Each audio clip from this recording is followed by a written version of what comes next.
Oi, gente! Chegamos ao nosso 14º dia de reflexão quaresmal aqui. E hoje eu trouxe um tema que é bem difícil. É um tema que é a luta de todo cristão. Pelo menos deve ser a busca de todo cristão.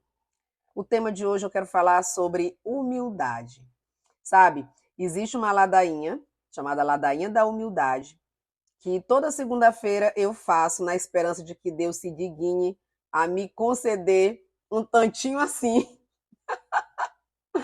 de humildade, porque esse é um dom de Deus, ele que concede aos seus filhos.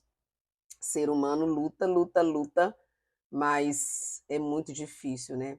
É tão difícil ser humilde que quando você diz que é humilde, você já deixou de ser humilde. Olha como a luta é grande. Então eu quero falar disso hoje.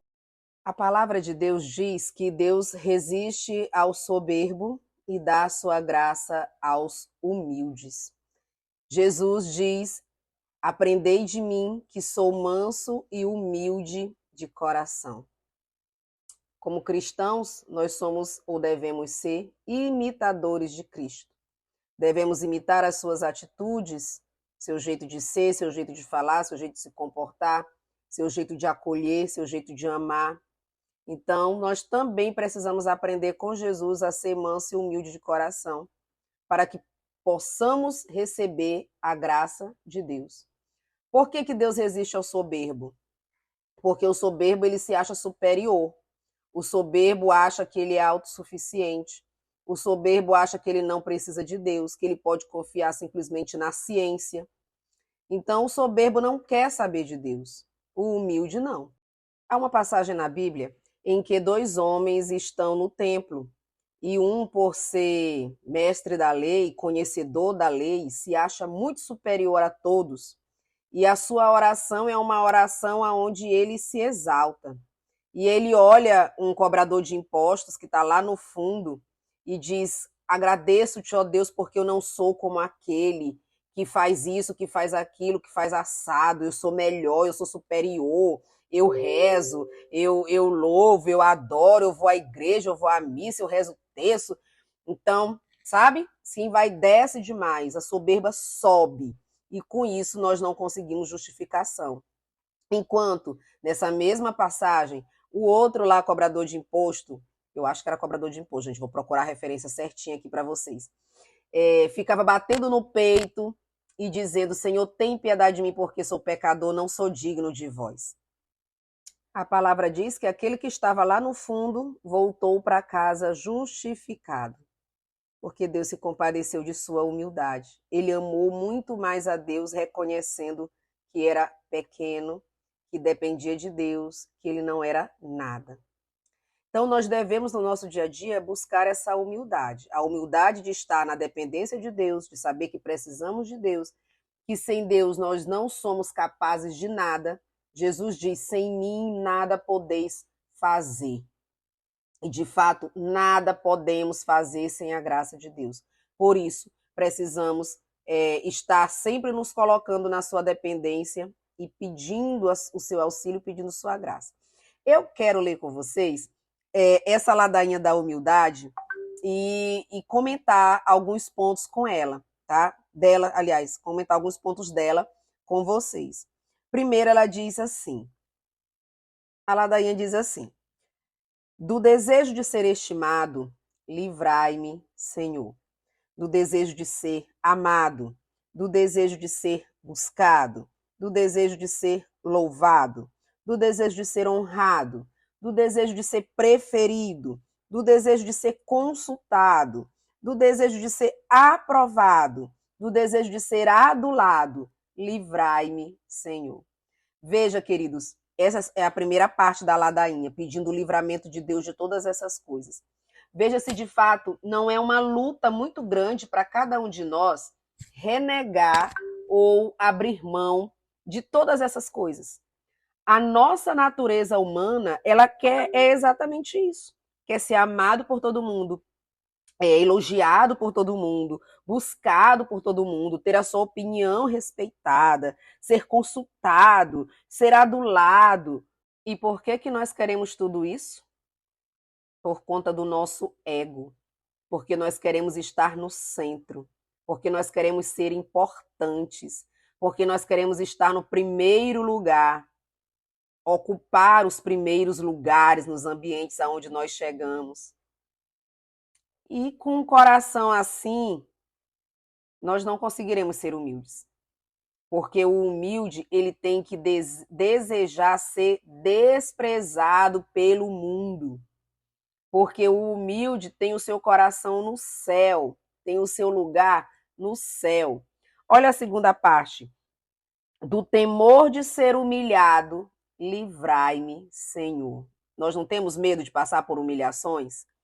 Do temor de ser desprezado, do temor de ser caluniado, do temor de ser esquecido, ridicularizado, escarnecido, injuriado. Temos ou não temos medo de sofrer injúrias, difamações?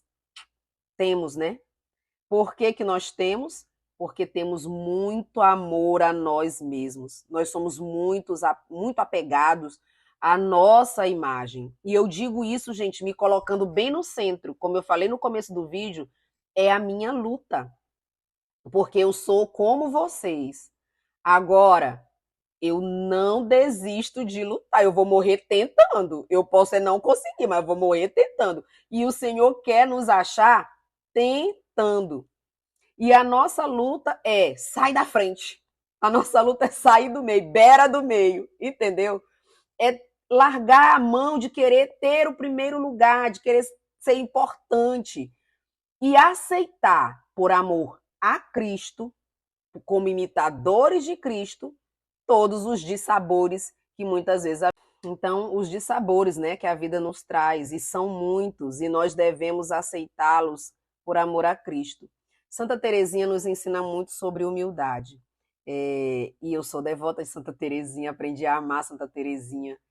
E ela muitas vezes era acusada no Carmelo de fazer coisas que ela não tinha feito. Ela era acusada por uma outra irmãzinha lá, né? Mas ela estava sempre sorrindo para essa irmã. Tanto que quando Santa Teresinha morre, essa irmãzinha diz assim, ela gostava muito de mim, porque ela vivia sorrindo para mim. Mas, na verdade, o que acontecia? Santa Teresinha fazia esse exercício de amar essa irmã por amor a Cristo e de exercer a humildade. E Santa Teresinha dizia uma coisa assim, que ela sabia que ela não tinha feito aquilo que ela estava sendo acusada, mas conhecendo a sua natureza, então ela dizia assim, eu não fiz, mas eu poderia ter feito. E eu poderia ter feito pior do que o que estão me acusando. Porque a nossa natureza é decaída, a nossa natureza é pecaminosa. Nós temos potência para fazer o mal. Então, ela aceitava as acusações, ela não se defendia, aceitava o que estava sendo dito a respeito dela e silenciava. Nós muitas vezes precisamos fazer isso. No exercício da humildade, nós precisamos sair da frente, como eu já disse antes, e colocar o outro, deixar o outro passar à nossa frente, entende? E aí, a terceira parte da ladainha diz assim, que os outros sejam mais estimados do que eu, concedei-me a graça de desejá-lo, Senhor. Que os outros possam crescer na opinião do mundo e que eu possa diminuir. Que aos outros seja concedida mais confiança no seu trabalho e que eu seja deixado de lado. Dai-me a graça de desejar, Senhor. Que os outros sejam louvados e eu esquecido. Que os outros possam ser preferidos a mim em tudo. Que os outros possam ser mais santos do que eu, contanto que eu pelo menos me torne santo como puder. Essa é a ladainha da humildade. Consiste em 3 passos. Como você viu, eu dividi ela aqui em 3 pedaços. Que Deus nos conceda esse dom, que Deus nos conceda essa graça. Ou que, pelo menos neste período quaresmal, nós possamos ter colocado em nosso coração o desejo de ser humilde e começar essa luta constante, diária, para alcançar a graça da humildade. Que o Senhor nos encontre tentando sermos semelhantes ao seu Filho, para sermos reconhecidos por Ele.